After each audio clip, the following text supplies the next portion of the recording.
Stretching 8,891 kilometers, this long line makes the border between the United States and Canada the longest in the world. But here's what's curious about it. This line is just an arbitrary mark drawn on the map centuries ago. It's just a simple line that someone decided to draw along the 49th parallel. And since then, it has shaped the lives of millions of people on both sides, in Canada and in the US. What's even more curious, the majority of the Canadian population actually lives below this line, in this small, narrow strip. Let's say you decide to take a road trip from the Mexican border to the Canadian border. You drive and drive, passing through big cities like Los Angeles, San Francisco and Seattle. But once you cross into Canada and keep going, suddenly it's empty. Where is everyone? Because whether you go east towards the Great Lakes and Atlantic coast or west towards Vancouver, almost all Canadians seem to live very close to the US border. In fact, about 90% of Canada's population lives within 100 miles of the southern border with the United States.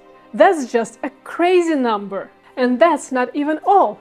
Canada has a population of about 41 million people. But even though that sounds like a lot, considering the size of the country, the average number of people per square kilometer is just a little bit over 4 people.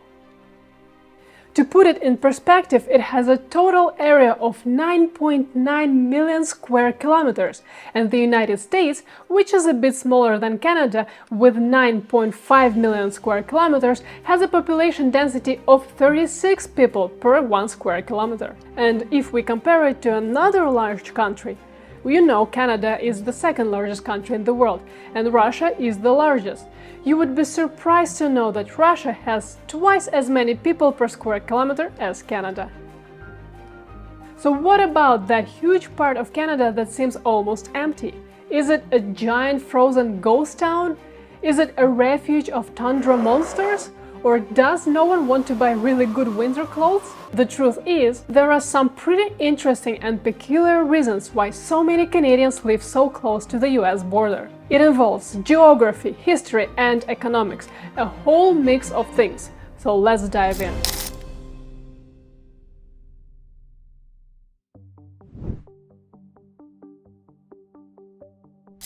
One of the main reasons most Canadians live near the US border is simple geography. Much of Canada's interior isn't exactly the best place for human settlements. We are talking about a massive area of solid rock that covers about half of Canada's land. The Canadian Shield is basically a huge exposed rocky plateau with very little soil for farming.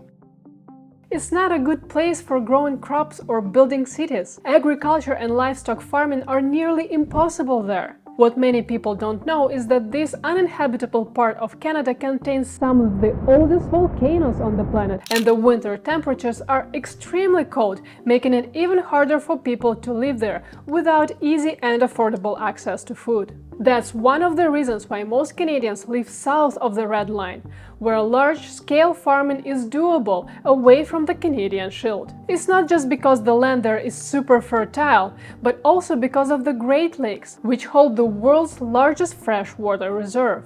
These lakes act as natural thermostats, soaking up heat in summer and releasing it slowly in fall, keeping the area warmer than the rest of the country. This moderate climate, particularly in southern Ontario, makes it very favorable for growing a wide variety of crops, including vineyards and even some tropical fruits like peaches and nectarines. That's why we can grow a lot of crops in summer. Then there's the Northwest Territories and most of the northern provinces, which are basically giant freezers for a good part of the year.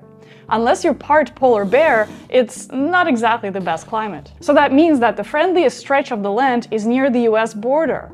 Places around the Great Lakes, the St. Lawrence Valley and the Western Plains, and the West Coast are where people can thrive.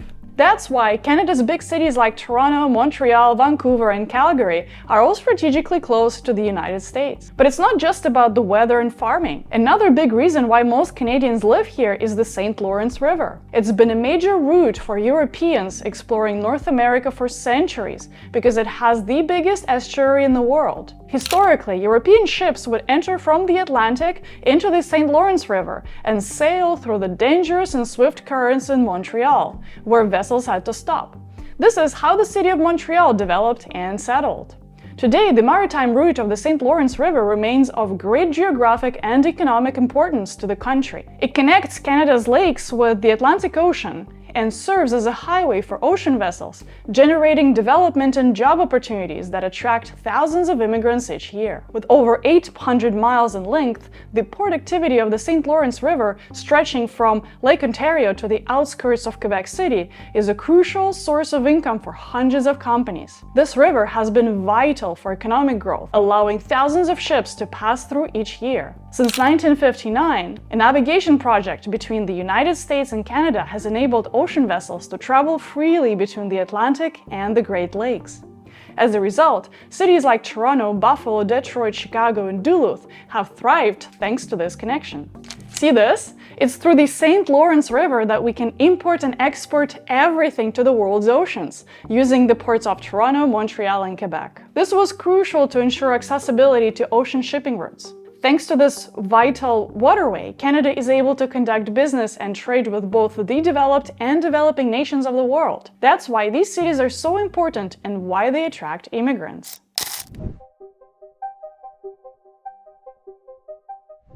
But geography isn't the whole story. History and politics also played a big part in deciding where people settled in Canada. Let's break it down. At first, Canada was mostly claimed by France, called New France. Then, after some major wars in the 17th and 18th centuries, Britain ended up with most of what's now Canada. British and French settlers had already made homes in places like St. Lawrence Valley and the Great Lakes, using the natural resources and trade routes.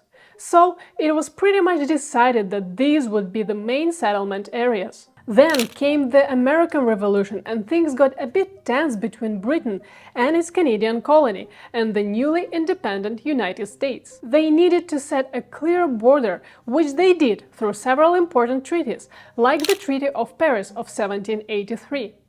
The 49th parallel of north latitude turned out to be a handy line for the land border. For some reason, it just sounded like a good number to split things up. So much of the border was set to follow roughly that line of latitude. But hey, drawing a border almost 9,000 kilometers long isn't an easy task. It took over a century of negotiations, agreements, and treaties between the United States, Canada, and the United Kingdom, and even Russia, to define that imaginary line as we know it today. And to mark it on the ground for real, you know what they did? They planted around 8,000 border posts or markers along that endless boundary. Many of these monuments are still there after all these years, defying the passage of time. But they didn't stop there. If you look from a plane, you will see that they also created a 6-meter wide strip all along the border. A strip that looks perfectly straight. A way to make it very clear that here is the United States and here is Canada. Sure, that 49th parallel wasn't going to be easy after all. Because yes, it may seem like a simple straight line on the map, but when it comes to applying it on the ground, what a headache! Take for example the case of Vancouver Island. This huge island off the Pacific coast was literally split in half by that imaginary borderline. One piece for Canada and the other for the United States. A real mess. So they started negotiating like crazy. There were proposals to make the island a shared binational territory or to divide it in half for real. In the end, after a lot of back and forth, they agreed that the entire island would be Canadian. But in exchange, the Americans would get to keep the San Juan Islands, an archipelago off the coast of Vancouver. But hold on, there's more. After drawing that straight line, they noticed a little peninsula south of Vancouver called Tsawwassen, which got split in two by the 49th parallel. The southern part ended up being American territory according to the maps. So here's what they did. These guys took the opportunity and took that tiny isolated piece of American soil and founded a town, Point Roberts. A little town that legally belongs to Washington, but you can only reach it by crossing through Canada. Geopolitics, right? Interestingly, even with all the negotiations and tree cutting, there were already more Americans living north of the southernmost point of the Canadian border than Canadians. But treaties are treaties, and the new border was set. Here's where a key geopolitical factor comes into play. Britain wanted to keep its Canadian territory away from the American rebels, so they encouraged settlements to stay close to the Atlantic coast, away from the US border. That, in part, explains why Ontario and Quebec are most populated provinces in Canada, accounting for 60% of the country's entire population. As Canada expanded beyond its original settlements near the Great Lakes and the Atlantic, it faced some interesting challenges. First, settlers encountered the Métis culture, people of mixed European and Indigenous ancestry already living in the western frontier areas. There were tense conflicts, for instance the Red River Rebellion, led by Louis Riel, which aimed to protect the Métis rights. Despite initial difficulties, settlers gradually made their mark in the Canadian prairies near the US border. Cities like Winnipeg became important hubs just north of the border. There were a few times when Americans tried to grab some of the Western territory that's now part of Canada. But after some small clashes like the Pig War over who owned the San Juan Islands, the border lines were mostly sorted out through extra treaties like the Oregon Treaty of 1846. The need for a good way to connect Eastern and Western Canada also pushed settlement along the southern border. They built the Canadian Pacific Railway in the late 1800s.